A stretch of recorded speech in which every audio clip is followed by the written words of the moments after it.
It is Wednesday. Raw Mike Richards broadcasting live from the DKI studios in downtown Toronto. 234 King Street East, the Pacific Junction Hotel. Coming up today on the show, James Myrtle from The Athletic. Yeah, James Myrtle. So lots of Leaf talk today. So if you enjoy it, good show for you. If you hate the Leafs, it gives you something to hate. Yeah, that's okay. It's and tell it like it is. James Myrtle, the youngster from Port Perry, Ontario. Is that where he's from, eh? Okay. A dirt poor family. The father, out of work consistently. The mother, scraping pots.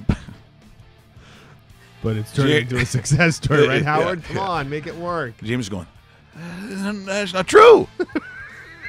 But I digress on the young man from Grambling University, James Myrtle. James. Now, I could see that. I could see that for sure. Do your research on that joke, friends.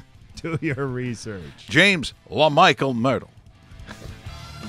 Yeah, I don't know how true that last part was. It'll be great talking to him. It seems like the idea of goaltender interference, as we mentioned yesterday, does anybody know what it is? Because all of a sudden, Carlson last night scores. Oh, that goal's good. Oh, they like it. They love it. So, Austin Matthews, no. Carlson, yes. Okay. Yeah. Now we get that settled. Replay. Not like the good old days. Yeah, the good old days. When, like, just everything was wrong. But at least people go, well, you know, we're with Blind Eye Steve tonight, and you know that those refereeing might not be good. He was a good ref. Blind Eye Steve was arguably a top 50 ref in the league. In Calgary, when Magoo would do the games? Mick Magoo, yes. Oh, my God. I can't tell you. Mick Magoo pissed me off the way he skated. Never mind. Everyone was mad. Kind of did one of these, right? But then he had some big milestone. Was it like 10,000 games or 100,000 games, whatever it was? I don't know if it was that many. And where did they? A lot of games, Mike. And where did they choose to have the ceremony? Calgary. Yeah, I'm going, are you crazy? You know, my friend Beasley, who used to do the PA stuff, he goes, here's Mick Magoo, and the people are like, asshole, hey, shit. That's what they said. Yeah, well, the crowd was very succinct in their cheers. That's where hard to do that. That's where I heard the most embarrassing one. So it was during playoffs during San Jose. So this goes back to, I think, Roman, was it Turek? Roman Turek, yeah. Was in huge goaltender. Yeah. Huge goaltender. And so during that series, and had a couple seasons, and then he kind of crapped the bed. Then gone. Yeah. And so I was sitting there in one of the boxes when I first get the job at the Fan 960, and I wonder if Ricci's sitting there on the bench going, "What are they saying?" The crowd was chanting, "Ricci's ugly. Ricci's ugly."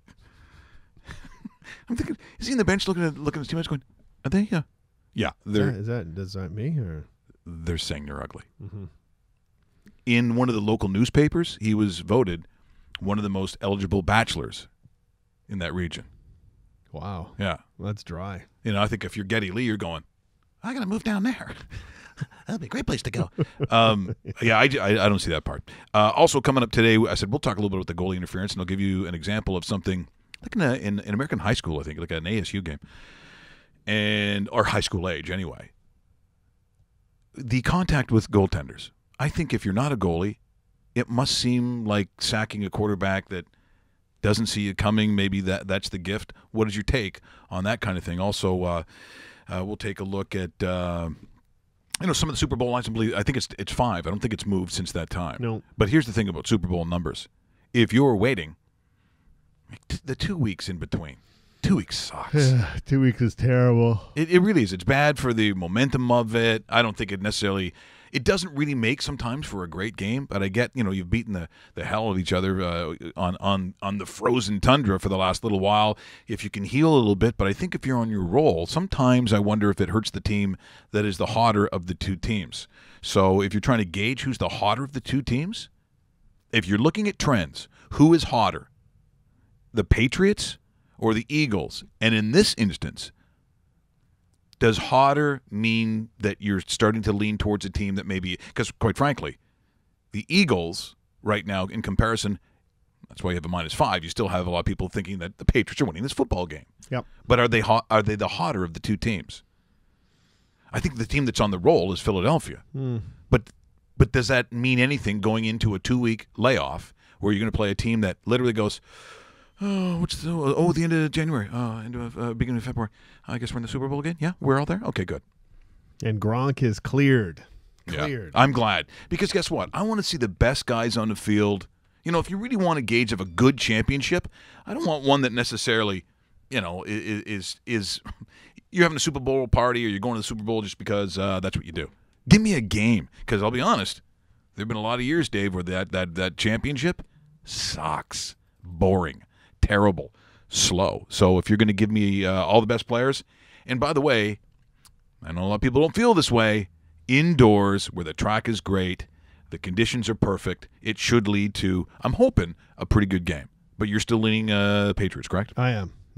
That's I just don't see how they don't win this game by at least a touchdown. And I don't think they falcon it up and watch the Eagles score 28 points and down by so many and rally in the fourth. I actually think they hammer them, and I think Nick Foles turns back into Nick Foles.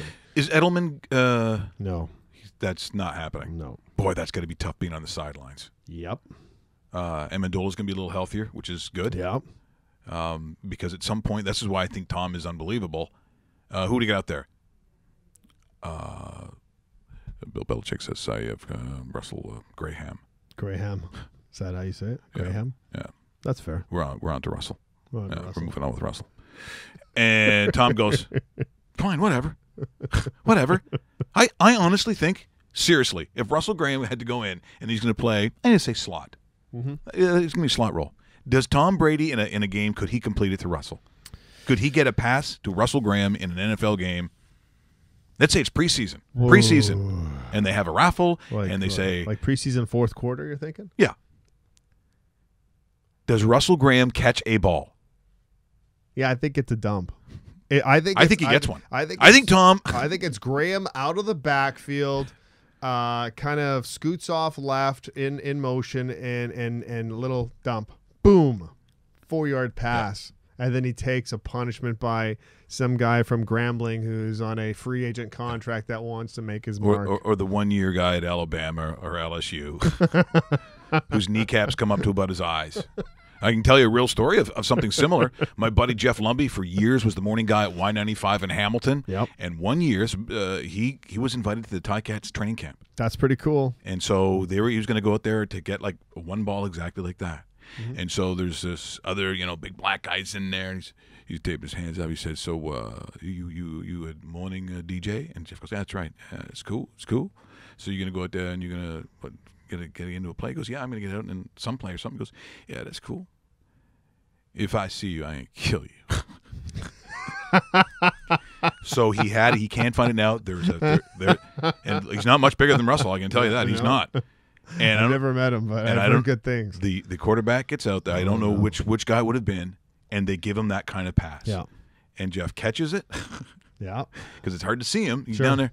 And a guy comes in and just he hit. Like you see those movies where a guy gets hit by a car. Yeah. And they go and they flip up and kind of go back, and people are like, oh, he gets bounced into the air and hangs onto the ball. That's all he cared about. He goes and hung onto the ball. And then he gets up and goes, first down. Yeah, it's a 1 yard. He loss. hung onto the ball. So that's I don't know. I mean, guys are fighting for jobs, Dave. Yeah, if I got a chance to do that in a CFL camp or something like that in practice, and I got to call my own play, it's like just let me do a sweep. I'll come from a flanker, a high right position, come under the quarterback, give me the ball. So like a jet screen. Exactly. That's what you want. Okay. Let me take a look at what because I don't want the short dump like this. Hey, Dave, go over the middle. No. No, because I said about that thing about your girlfriend. Oh, no, I don't remember. Yeah. By the way, you're going over the middle. A button hook where you can't see anything coming from behind you, and I'm going to lob it up there like a free throw. They probably would. I remember a story. This is a true story. Matt Dunnigan's with the Bombers at the time. And lifting up cars in the parking lot or something. Basically, yes, exactly. And if anybody remembers Matt Dunnigan playing football, he did look like a linebacker that played the quarterback position, although he was very injury prone, which was crazy because that's what sucked. A style of play, right? So practice is over, and I guess they're doing a couple drills, and Gerald Alphin, one of the receivers at the time, is catching balls off of the machine, and our cameraman Randall, who is sitting there taping it or filming it, and he says to, he's asking him a question, and Alphin says, the machine is lighter than catching balls from Matt Dunnigan. So, and Randall's like, oh, I don't believe that, blah, blah, blah. And Matt Dunnigan hears this. And then Matt Dunnigan asks Randall, do you want to try catching one of my balls from like 15 yards? And Randall's like, yeah, absolutely. So he throws him the ball, and he does catch it, but it kind of comes into him, and he had a mark on his chest for 2 weeks because the CFL balls are a little bit bigger, and if you catch it, I swear the way Dunnigan used to throw a ball, it was throwing a javelin. Yeah, wow. So with a bigger mark. I put Dieter Brock in that category too. Oh yeah. That half sidearm delivery, and it was. But true story, and we all laugh about it every once in a while when I see him every 10 years. Okay, we did something the other. Oh, by the way, huge thanks to I think it's called Sports Radio Podcast. We had a write up. I guess it's based out of New York City. Yeah, this was really cool. And the guy who did the review was out of Oklahoma. He actually covers the Sooners, and they listened to our show on Monday. If you want to see it, it's online at Sports Radio PD. I think Sports Radio PD is what it is. And boy, he just nailed our show, and we thought it was great, and we really appreciate it. And so thank you for that. One of the conversations that came up was about pizza. Pizza. Mm-hmm. And the topic actually was the toppings. The toppings, okay. In which I believe Russell got ridiculed. Which is weird because that never happens. This may change your feeling. Oh, yeah. Now, is this from Global TV? This is courtesy of Global Television. So here's a nutshell of it before we play it. And people should know this just in case there's a lot of delivery people out there watching our show, which I'm guessing it's probably our demo. When you're in a condo or an apartment, there are cameras everywhere. Elevators, hallways, front door, everywhere. Remember that when we play this. You want to order a pizza? Don't order from wherever this is from, especially if the pizza guy is hungry. There's the putting down the pizza pie, probably just to check his inventory, make sure that he's going to the correct address. He's just going to verify the pizza, and no, he's eating the toppings. He's picking off pieces of the pizza, and he's eating them. Closing the box, in it goes, and the Graham family will never know. So, security footage, as you saw there, from a Surrey elevator, Surrey, BC, show a Domino's Pizza delivery man. Ooh. Yeah, I'm sorry. That's just the way it says. That's what Global News is reporting. Does it, blah, blah, blah. The concierge reported it, and now they are in some hot water. And that's what I've always been scared about. When I get my food delivered, I've always wondered, I sure hope this is okay. What if you get there, and you go to the apartment, you go to the condo, which that clearly was, and they go, oh, that's great. I'm sorry, this was a Hawaiian pizza. I'm only seeing the ham. Oh, you wanted the pineapple Hawaiian. Oh, wow, this is the southwestern. Yeah. Yeah, but there's juice all over your lips. Yeah, and a piece of pineapple on your chin. Like, gross. That's what drives people nuts. Actually, Restaurant stories are what horrify people. That's why I don't go to YouTube. I don't want to see any of that stuff because I really can't handle it. Yeah, and I've worked at a couple different restaurants in my day, bartending and stuff like that. When you walk into the kitchen and you see what the actual cooks are doing, and it's like, yeah, it's like Poppy. Remember the Seinfeld episode? Poppy. Yes. Jerry, I'm gonna make the most succulent duck for you. Or was it pizza or whatever it was? Oh, that's special for you. And leave it in the washroom, and there you go. Yeah. Jerry's like, it's true. It's true. No! No! No! Well, he didn't wash his hands. He brought a pizza. He got his fingers. That's horrifying. That's just okay, gross. we talked about goalie interference. Yes. Being a goaltender, it was my understanding, at least when I played, that once I left the crease, then I'm free game. Yes. But if you played a lot of sports like I did, that didn't bother me. I had to make sure, like, look, if I didn't have an angle or someone was coming flying in, you had to be low, right? Because you basically padded like an armadillo as a goaltender. Like, you had a lot of stuff on. Well, for me, if I have to skate forward towards a blue line, I got it. Number one, you want to make sure you're there first, or that could be very embarrassing. And then I'm going really low, like in a football tackle. So even if the guy wants to, he'd have to go awfully low to do it. Usually the guy goes flying. In this instance, in an ASU game, this is out of the United States, so it's like high school age, there is going to be a chase for the puck. If you're looking at this now, is this a penalty? Because you got to know in this day and age, you hit the goalie, well, here comes the cavalry. You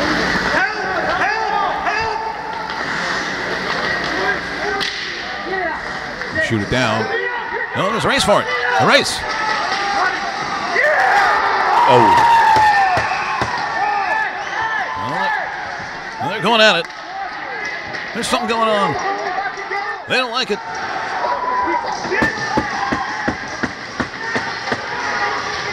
Okay, so in that instance, is that a penalty? No penalty. See, you're going to hate me for this, but I enjoy watching plays like that on the goaltender. Yeah. When the goaltender comes out and thinks he's a defenseman, so he pays the price. But that is clearly a penalty. You can't do that to a guy, and it's a momentum changer in hockey games too. I've been in games where the goalie's been hit behind the net, and it's totally changed momentum. Goalie comes out, gets hit. The thinking on some people is goalie's fair game once he leaves his crease, which makes sense because if that's a defenseman playing the puck up the ice and he's not paying attention or he's mishandling it, I'm allowed to lower the boom on him. I agree. Now here's why people say, well, Richards, that's weird. What happened to the goalie card? I was gonna say, because if you're gonna play stupid, I thought I was gonna get in trouble. No. If you're gonna play stupid, then stupid is what stupid gets. Or what I'm saying is, no, it's true. Because if you're a quarterback and you're running out of the pocket, you're running down the field, then you got to know you got to hook slide. You got to get those feet down. You got to get down quickly so it's apparent that you're giving yourself up. That's right. When you go half and half, you know what happens? Aaron Rodgers. You get hit. It's the Aaron Rodgers thing. People say, no, it was a dirty hit. Nah, if you're kind of halfway down, it is difficult to say that it's dirty because these guys move at such a quick closing. Look how quickly that closing speed is. But he's the only guy coming. So as I said, if you're going to skate out of your crease, number one, be first, which he was, but you can't leave yourself standing up because, quite frankly, you deserve what you get. Now, he wouldn't have been hurt anyway because he just wasn't. It made a big collision. But it's a big impact. But right? Sure it is. Sure, and you hear the reaction from both benches and the crowd, and an echoing arena that's probably half empty. It's see, he stopped and shot the puck. I never used to do that. Really, I knew that I was getting there first, and then I'd go down. Boom, right away. So you get in, boom, you're down, and once he comes in, you're going down low and standing up. Yeah. If you could flip him completely over your back. That's the right way of doing it. Then the reaction would have been completely. Then it goes the other way around. Yeah, absolutely it is. That's when I pull out my shiv and I start. Oh my God! Can't believe he's got a shiv. It's a unique play. It's like the Oakland Seals. All right, Russell. I know you're dying to get in on this. I know you're very excited about. Is that a penalty? I think so. Yes. Part of the reason is with all the equipment now, it's a lot harder for goalies to brace themselves for a hit. So that's why when you see they get hit and they go down really easily because it's harder for them to protect themselves from the guys who are getting, or from the guys who are hitting so them. Penalty. So You're saying penalty. I say penalty. Okay. Yeah. See, it's more. It's also I agree with the equipment part of it, but But let's not take for granted what today's goaltender is all about, because there are some goaltenders on some teams which by far are the best athletes on the team. Yeah, well, if there's somebody on the Los Angeles Kings that is in better shape than Jonathan Quick, I'd love to meet them, because Jonathan Quick might be the best athlete in that entire conference, never mind the Los Angeles Kings. So don't, because there was a time when I used to play where the slower, bigger kid was the goalie. That's the goalie. And like say, I learned it as a kid, which is why I think you saw some goaltenders that, well, I'll tell you what, Pierre McGuire used to talk about Marc-Andre Fleury being a pretty good athlete, just saying that it was good. And again, tougher to be the best athlete when you're 6'4" or 5. Yep. So it's changed a little bit. But you watch, for instance, how big is Mike Smith? Ooh, Mike Smith's probably in that range. He's in that range too, right? He's probably 6'4", 6'5", yep. When he comes, you can just tell an agile guy. Mike Smith right? moves. Yeah, like, Mike Smith is not the slowest Calgary Flame on that ice. If they line up the Flames and say they're in back, where your equipment, Mike Smith isn't coming in last. I'll tell you that. Howie Meeker used to talk about the goalie had to be the best skater on the team, and people thought he was nuts.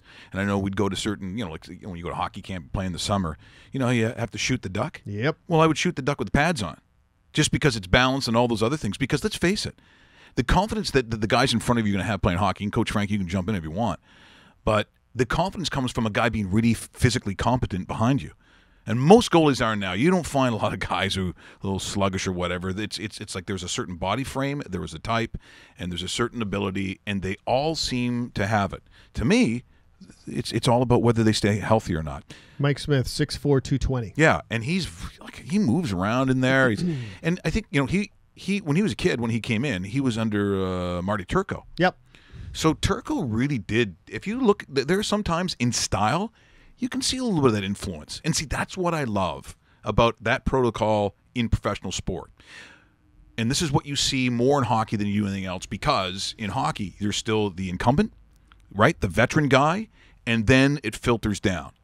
In other sports like the NBA and NFL, Dave's the number 1 draft pick out of UCLA. You'll be like Josh Rosen, and welcome to the Cleveland Browns, and you're the starting quarterback. Bingo. Good luck. Yeah. It's not right, and that's why so many guys fail. It's just they're ill-equipped to be that guy. I don't know if, in the NBA, sometimes I don't even think emotionally they're ready. You go to Kentucky, you go with Coach Calipari. You're 1 year out of high school, and now you're being drafted by the Lakers?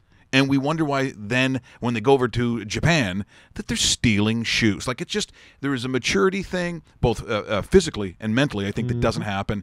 Hockey, pretty much you got to play to a certain age. You're playing junior, or you're playing, a scholarship guy. I think they're a little more ready. And in hockey, they rarely see that guy. Even, you look at Willie Nylander when he was drafted that night. And I'm like, what is he, like, was he the Kid King in Game of Thrones? Was it Joffrey? It looked like they drafted Joffrey, which isn't a good thing because no one liked Joffrey. So I think that I look at their body size. They're going to be playing in a man's game. So it's just like, well, who else would put in that category? Marner. I think Marner you're probably going to put in that category. Yep. And sometimes I believe the NHL, they, in going down to, or being assigned to, which I think is a better way of putting it. So you go to the Marlies. What, is that an insult? No, you just came 1 year out of, you're drafted out of great, I would say, junior hockey machines. Sure. So Windsor, London, Kitchener, if you want to look to the Q or to the Dub, the teams of that time. So what if you spend a year or two getting bigger? Like I don't see that as a problem. Nothing wrong with it at all, and I think that's some of the strengths of some of the teams that organize their prospects and nurture them. Quickly taking a look at last night's score while we get in touch with James Myrtle from The Athletic. Boston wins again. They're 5 points away from the Tampa Bay Lightning, 7 points up on the Toronto Maple Leafs. The Colorado Avalanche, their streak stops at 10. They lose to Montreal 4-2. Winnipeg Jets winners in San Jose. Brian Little, the overtime winner, 5 for the final there. They move on to Anaheim tomorrow night. Philadelphia 3-2 winners over the Red Wings. It was St. Louis 3-0 over Ottawa. Ottawa continues to lose. And Nashville falls to Tampa 4-3 in OT was the final. All right, James here. James Myrtle, Mike Richards from RawMikeRichards.com. Buddy, we're live on the air now. Live.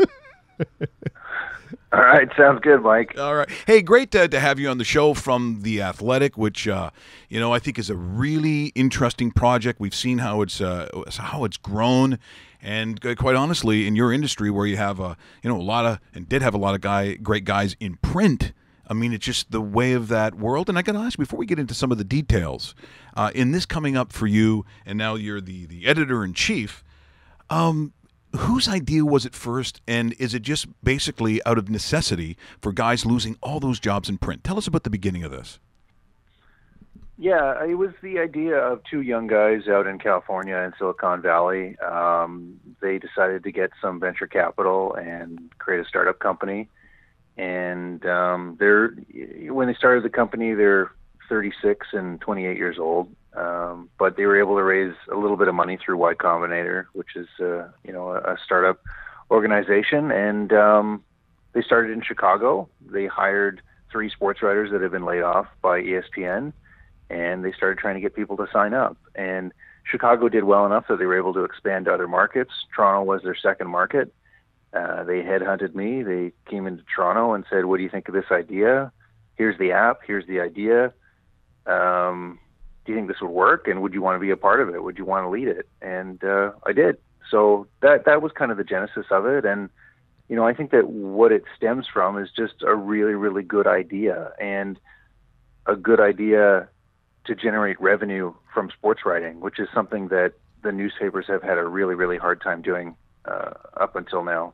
Well, just like everything else, James, the industry's almost eaten its young, and if you're talking about sports writers, where are they supposed to come from? Like, where is that being promoted now? Where you're going to find those with a journalistic integrity, proficiently in writing, evaluation of sport, which takes time to actually talk to coaches and to players and to general managers. This is something that generally, like yourself, it has taken a series of different jobs, provinces, cities to get to, and if that's been eliminated, where are they going to come from? And that's what I'm always very curious about. Yeah, no, you're right. I mean, the development system is gone. There's just, I got lucky in that I got in early enough that I was able to get a job.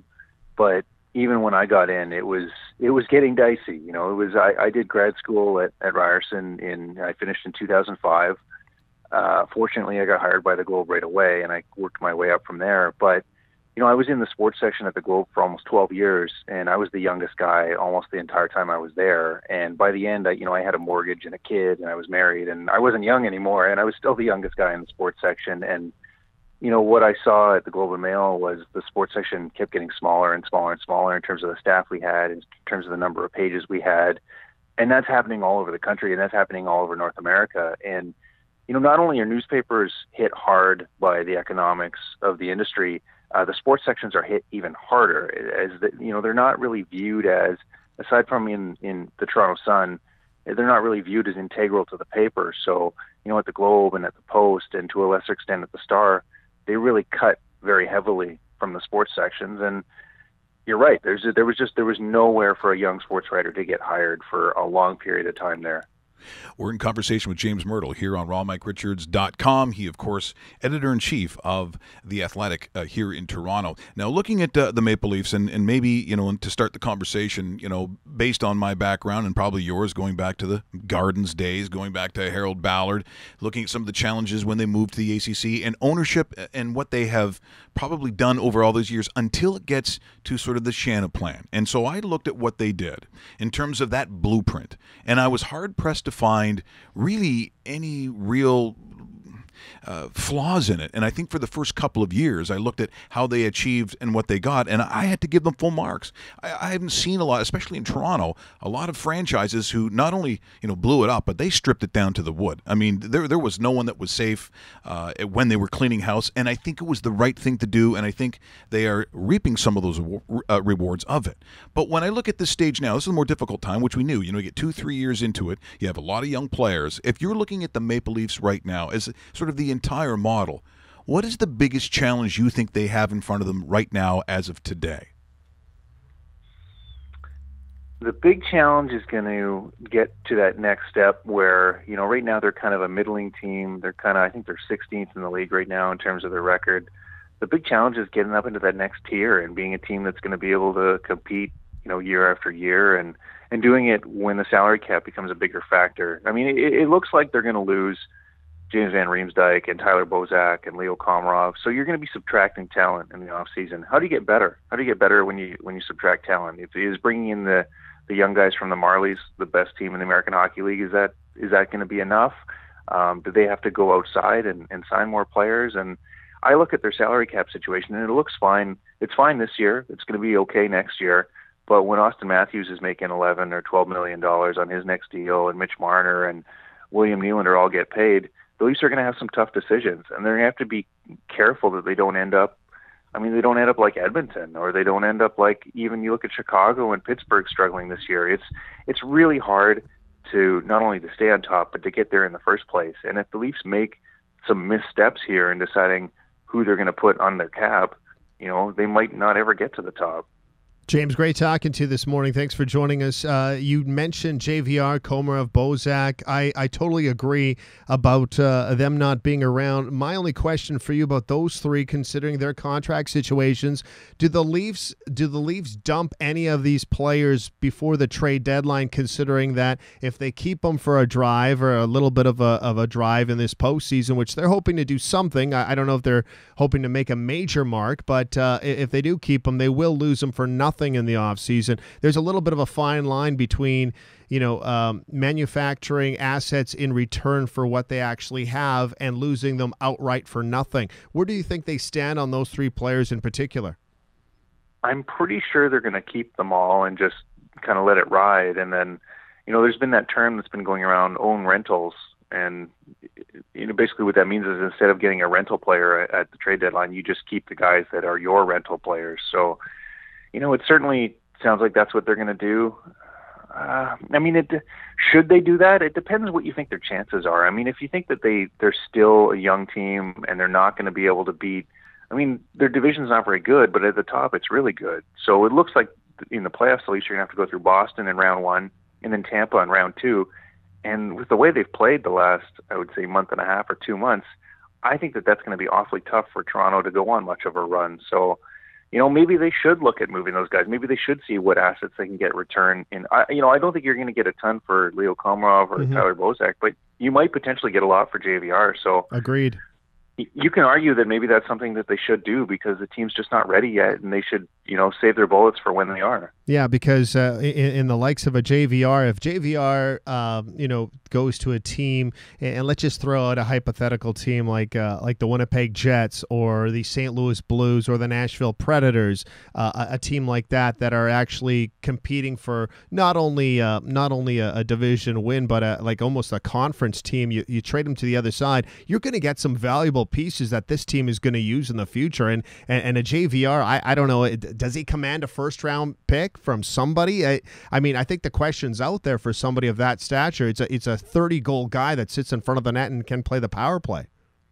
Yeah, I think you could probably get a first-round pick. Maybe you're looking at, the 20 to 31 range. Yes. Where you're going to be getting that pick. But, yeah, so, if you legitimately think the Leafs don't have a shot this year, then that makes some sense. It really does. And to start planning for next season and the one after, when Matthews and Marner and Nylander are going to be closer to their primes.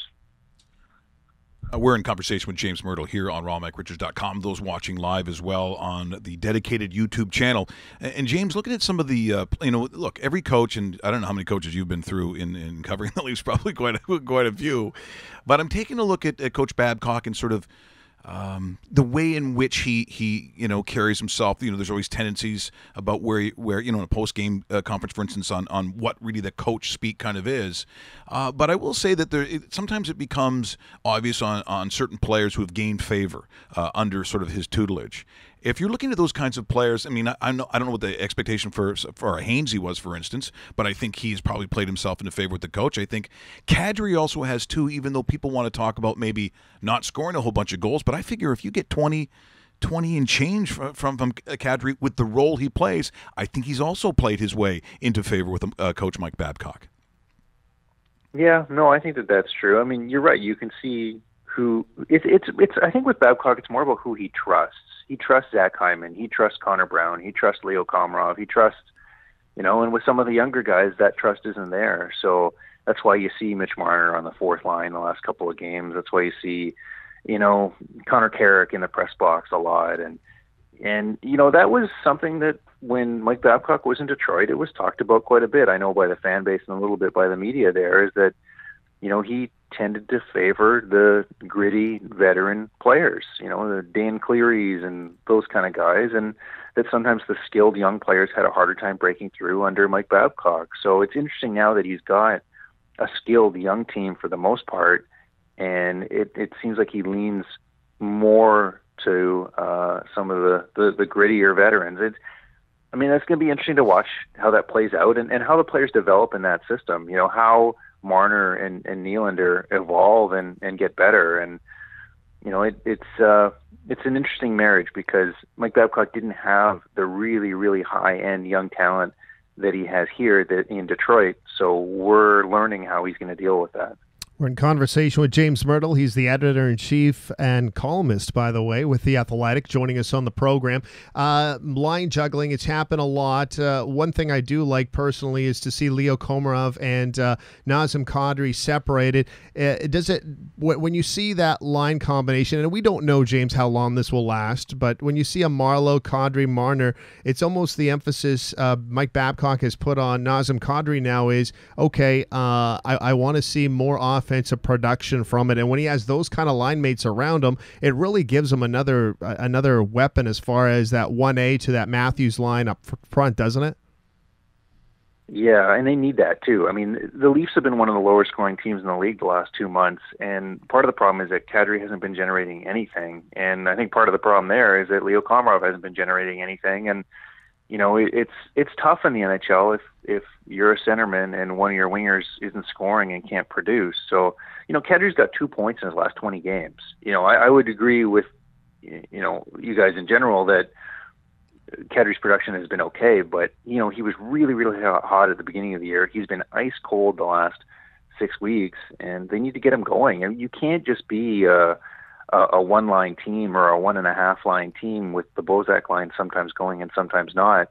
The real strength of the Leafs last year is that they were one of the highest scoring teams in the league. They had a great power play, but they were really hard for teams to match up against because they had 3 lines that could score every night. And you would often see that 2 of the Leafs lines would be nullified and the third one would break through, and that's why they would win the game. And we haven't seen enough of that this year. They've been boring to watch, and they haven't really produced a lot of offense.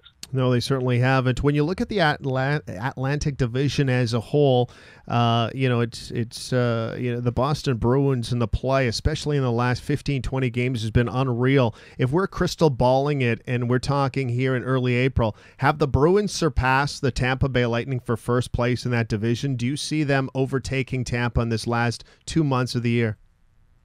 That's a great question. Vasilevsky's been struggling for the Lightning. Victor Hedman is hurt.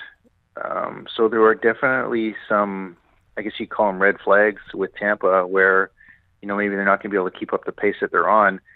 It's possible. It's possible, yeah. And I don't know if that's a good or a bad thing for the Leafs, but just watching Tampa recently, they've been struggling, and Hedman is such a big part of what they do and plays so. He was playing 26, 27 minutes a night, and he would have been my choice for the Norris Trophy if he had been healthy right now. But, you take a piece that big out of it, and all of a sudden you run into some goaltending problems. Yeah, it's possible. And I'm really, really high on the Bruins. I think that they added in Charlie McAvoy on the blue line, and that's a really good hockey team. Well, you mentioned the word struggling, and sometimes I look at players that they're under scrutiny, and especially young players. And, I think when Jake Gardner comes into the league, under the coaching that he had at the time, there was a question about his hockey IQ. And sometimes I really believe that it's also a reflection of the schematics, the scheme that you have these guys working under. And I think under Mike Babcock, I think it's been better for Jake Gardner to allow him to be more successful. And then, of course, there was a couple of blips with Morgan Riley, and people have to remember how young he still is.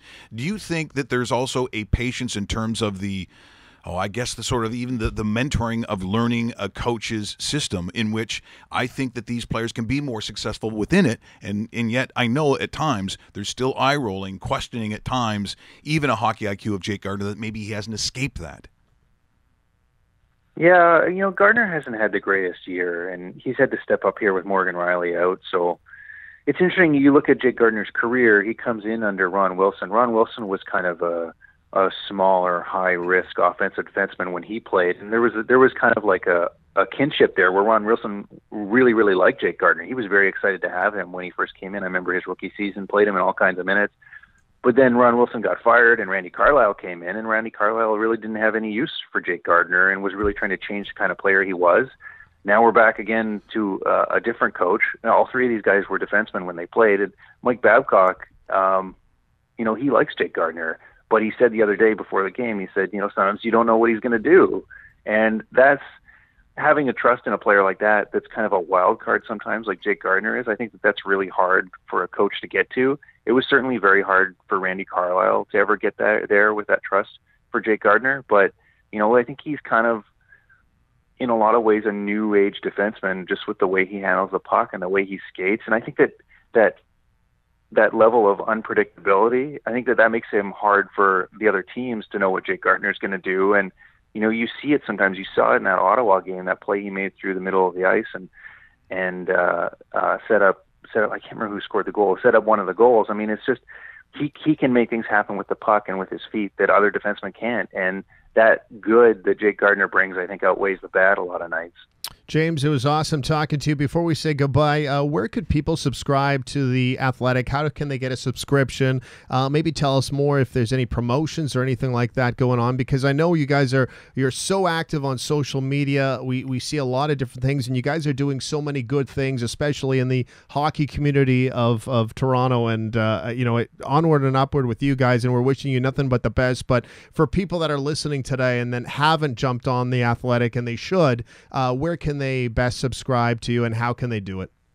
Yeah, if you haven't seen it yet, check out theathletic.com or download the app, which will be in the App Store, iPhone or Android, search for The Athletic and it'll be there. The app is unbelievable. I mean, it's a great experience. It's part of why I wanted to join the company. And, to subscribe, it's around $4 to $5 a month. But if you download the app, you get 3 or 4 reads a month for free. So that's the way that people can kind of do a trial.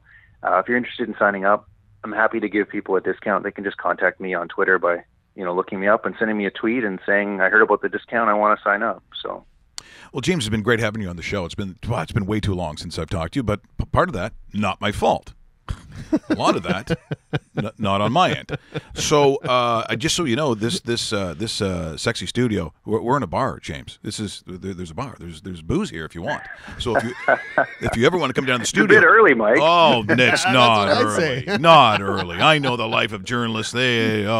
Smoking early drink. You can have Jameson's, tequila, Grey Goose, whatever it is. Yeah, you're convincing me. Yeah. Okay. Yeah. I'm into the hard liquor, so that sounds all right. What's your favorite? Mostly rum. Mostly, yeah. Oh, I got that from my dad. Yeah. There you go. Yeah, James and I would get along quite well in this bar. Oh, that's awesome. Absolutely. It's great. Hey, James, thanks so much for today, and hopefully we can catch up with you again real soon, because there's been a lot of fun today.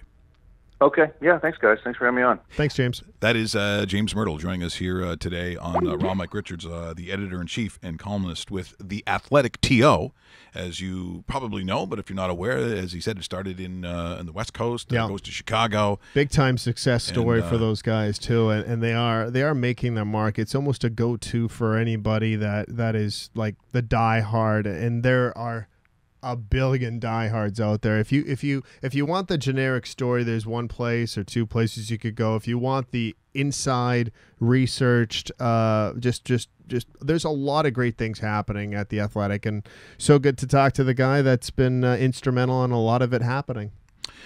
You're watching RonMikeRichards.com either on the website or, of course, as you watch on the dedicated YouTube channel. Remember to subscribe to both if you get a chance. If you're watching right now on YouTube or watching later on, you'll see the little head down there with the DKI logo. Make sure you click on that and subscribe. It's the easiest way to see the show. It's the easiest way to see some of the promos that we put out there, some of them isolated events that happened during the show. It was interesting, some of the comments about that Aito Iguchi and just, the young Japanese phenom. Is he really indeed a phenom? I mean, but that's how critical we are, Dave, sometimes on in Canada about, what is what. the big thing was about his head being down. Well, I think at the time when he was skating, I think he was like 11. Yeah, well, You know, I mean, if you're skating somewhere, whether you're in Alberta or Quebec or Manitoba, if you're skating that well and you've got the hands like you do, the coach isn't going to tell you to keep his head up. I mean, it's just what we do. It's just how it is. It's true. It's like, and if you haven't seen it, it's actually pretty good. CBC will rerun it every once in a while. The Don Cherry story, and it's a 3-part. I think it's a 2 or 3-part series. Because that's the guy from Letterkenny who's playing. He's fantastic. Grapes, right? He's fantastic, and the name of it is "Keep Your Head Up, Kid." Yeah. So it's like it's what you get yelled you'll at. learn when you're this young. Yeah. And it's hard. It's hard. Even, Hal, when I go play rec hockey, there's a lot of guys that are sitting there like this, and you can't hit them, but you kind of chuckle because if they're playing a real game of hockey, you're sending that guy into space with a hit, right?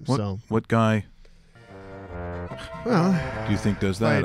I don't really want to point fingers, but I'll kind of gesture in the direction of just. You a head up guy, Russell, or are you just I don't care. I'm just going for it.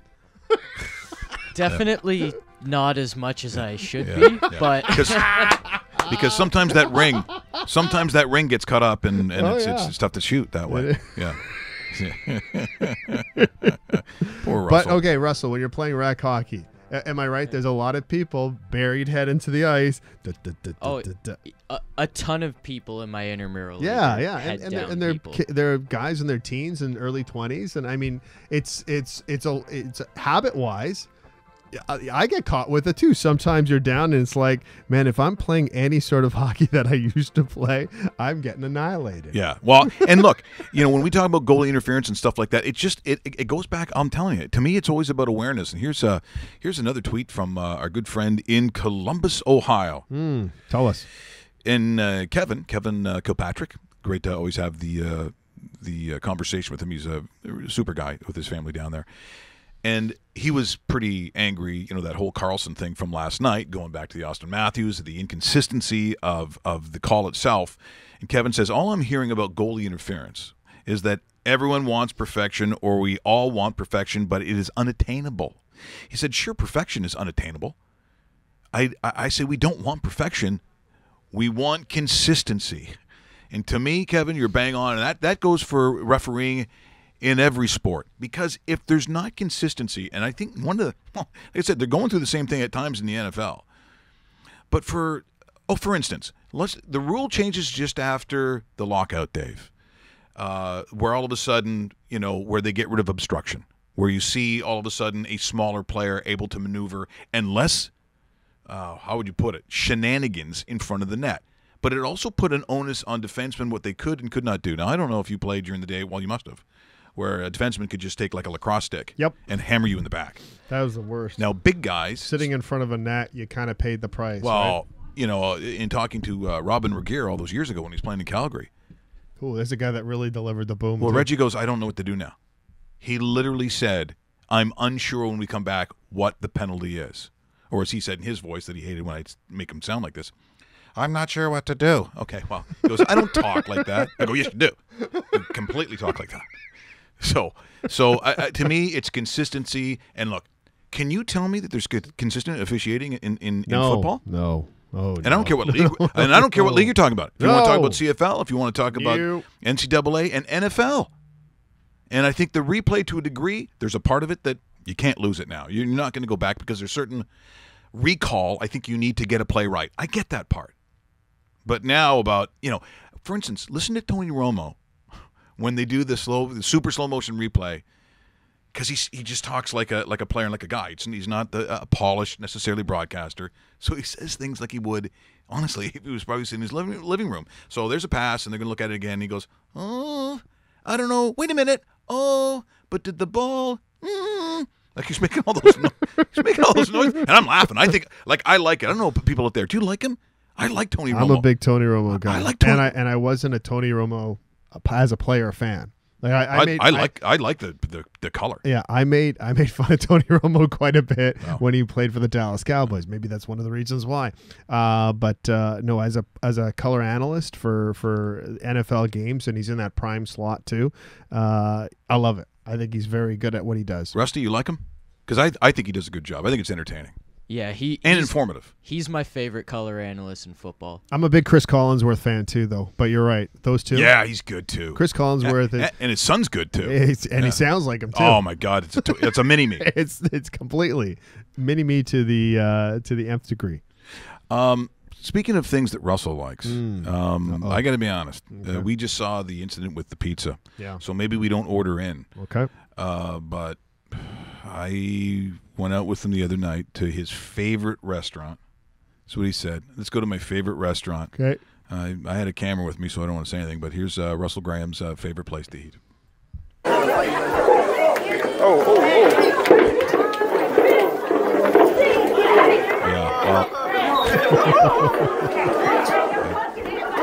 Russell didn't want to tip, and then he said something to a guy's girlfriend. Here she is there in the red. And I was waiting for dessert. I heard it was quite good.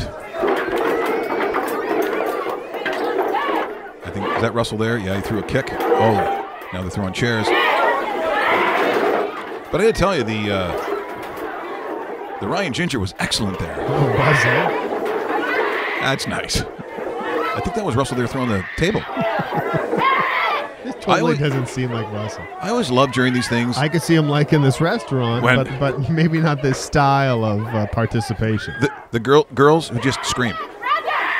Yeah. See, someone just said roast beef. I think she just said roast beef. So, I always wonder what kind of write-up they got on Yelp. Yeah. You always look that up, eh? What are people doing? Stop writing about restaurants. No one cares what you think. Although that write-up maybe not as good. We also mentioned some football, and I think this one works. And we're talking about players of the day that go back and forth. So Warren Moon, and if you're of a certain age group, was awesome. You don't even know. Well, you wouldn't remember him as a Houston Oiler. Like you would have, but he was groundbreaking coming out of Washington. He was black, so therefore he wasn't getting a look in the NFL because they just didn't. People they must think that it almost sounds like the times of slavery when you talk like that. But before the Warren Moons and Williams out of Doug Williams. Doug Williams, so Tampa and Super Bowl champion Doug Williams. Yeah, Washington. I mean it was significant of its time. So he comes to Canada and he plays for the Edmonton Eskimos, and they in the 80s, it was, if you weren't an Eskimos fan, it was brutal. They rolled on everybody, including when they had Tom Wilkinson. And again, think about it back then, Dave. Warren Moon comes, and he doesn't start. He learns from Tom Wilkinson, who was probably like our height and not in the best shape. No. It was a writer that wrote about Tom Wilkinson when he couldn't play in a game. I can't remember which famous writer it was in Edmonton.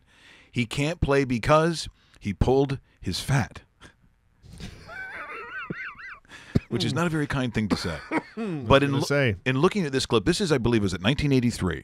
So this is a rematch between 82, in which, of course, the Argos win the Grey Cup. It was Cedric Minter, remember? No, I do remember him. Going in the end zone against, well, no, sorry. Yeah, that was them that won in 82, correct? Maybe I'm getting mixed up. They won a whole pile in the early 80s. But Cedric Minter goes on to play in the NFL as well. Yeah, the Eskimos. He played for the Jets, I want to say. Under Hugh Campbell were a dynasty. I don't remember Cedric Minter on the Jets. Did you think so? Yeah. I think it might have been the Jets, but he does go down to the NFL after that. That's a very underrated name, Cedric. Well, Cedric the Entertainer. Yeah, there's one. Oh, yeah. So here's a game from Exhibition Stadium. Cedric Graham, his other brother. Yeah, Cedric Graham. Yeah. And you have it at Exhibition Stadium, the worst turf. If you think it looks like it's concrete, it's because it was. It's because it was. The two-quarterback system was Joe Barnes and Condredge Holloway. Good combo, too. And I forgot how good Joe Barnes was. Was Obi coaching at this time? Yeah, you're going to see Obi talking about what they need to do on this play. And let's take a look. I'll bring you through it. By the way, Leo Cahill was doing the color with Don Whitman at the time. Let's take a look. 1983.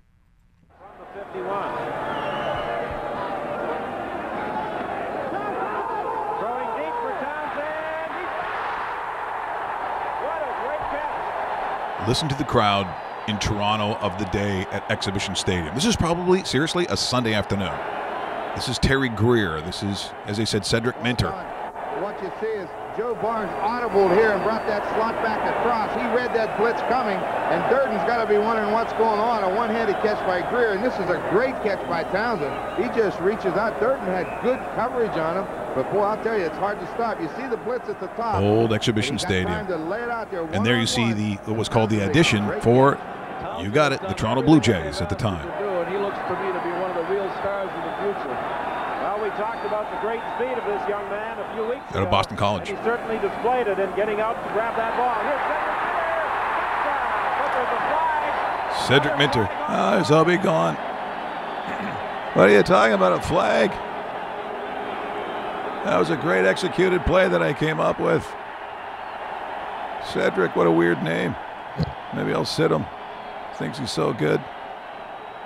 He doesn't look as good as me in a turtleneck, I can tell you that, Dave. Cedric Minter got the touchdown. He was deprived of Look at that. penalty earlier. Look This at penalty, that. an offside You know, ball. I certainly... And you know what? You were 100% right. 2 seasons with the Jets. there you go. We went Argos, Jets, and then came back to the Argos and ended with the Rough Riders in 1987. Yeah, that I don't remember. He is now a high school principal in Boise, Idaho. So I guess I'm going to have to track him down. Yeah, We're going to have to get him for the show. There's a couple of names that you mentioned, too. I forgot about Scott Milanovich. Yeah, Scott Milanovich. That's Was he quarterback's coach? Yeah, he was the guy responsible for everything Blake Bortles did this season. So we've had conversations with the Jaguars about bringing Scott onto the show. That is a possibility, but it may not happen until after a couple weeks after the Super Bowl. But hey, I told him basically if he wants to come in March, we're good with March. Yeah. February, March, April, whatever. But we're hoping for Scott Milanovich, former head coach of the Toronto Argos, now the quarterbacks coach with the Jacksonville Jaguars. By the way, the number in the Super Bowl has not moved. I don't know if it's going to. I don't think it's That's going a tough to either. number to move. We'll ask Phil Gray on Friday. Reminder about tomorrow's show, Mike. Yeah, tomorrow we will be off the air as I'm headed back to Sunnybrook for attempt number 2. By the way, these are good stories. These are, the ability to me to eventually get this ostomy bag off. So they'll be drilling for gold where the sun don't shine. And there's no gold up there, but they'll be looking. What? Yeah, exactly. That's how I feel. Become best friends? Yep. Yeah, you get pretty close in that You want to circumstance. go do karate in the garage? Yep. It might be replaced. Huge thanks to James Myrtle, editor-in-chief and columnist with The Athletic here in Toronto. It's nice to get his perspective on the Leafs. And it was just nice to catch up with him. Some of the guys that we used to see from time to time. And we're hoping we can bring them all back. We certainly love the environment that we've created here. And I guess according to our U.S. friends, they like it too. Nice. Let's get ready to rock. So off tomorrow. Then we'll be back on Friday. Talk to Phil Gray. And maybe we'll talk about some of those prop bets that we can do as well. We talked about some fun stuff to do leading up to the Super Bowl. Once again, -5. Do you take the +5, Dave? Don't tell us. Don't tell us. Friday. Yeah. Oh, maybe not. Yeah, Friday.